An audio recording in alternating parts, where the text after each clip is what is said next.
Is it mandatory to go to the Marine Corps ball? Technically no, but I'm glad I went because I ended up being the escort for an 89-year-old World War II Marine's widow who hadn't been to the ball since her husband died 20 years ago. I was a brand new Lance Corporal at Camp Pendleton, broke as hell and not wanting to spend money on dress blues rental and dinner tickets. The ball felt like some stuffy formal event where I'd stand around awkwardly while senior Marines gave speeches. My staff sergeant pulled me aside and said they had a special request.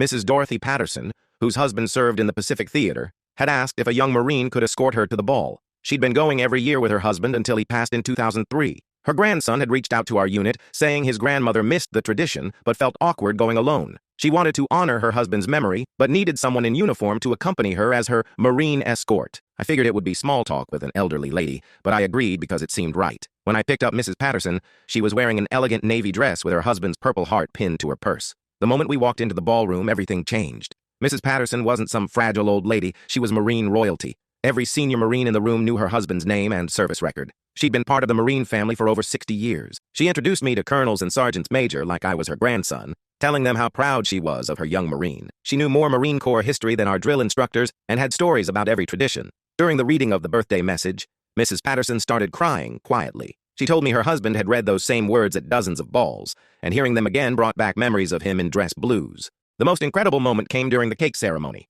As the youngest Marine present, I was supposed to receive the first piece from the oldest Marine, a 94-year-old Iwo Jima veteran. Mrs. Patterson stood up and asked if she could present the cake instead, as the widow of the oldest Marine who should have been there. The room went silent as she walked over with the cake, tears in her eyes. She handed me the piece and whispered, "My husband would have been so proud to pass this to you. You remind me of him when he was young, strong, honorable, and kind enough to help an old woman feel like she still belongs."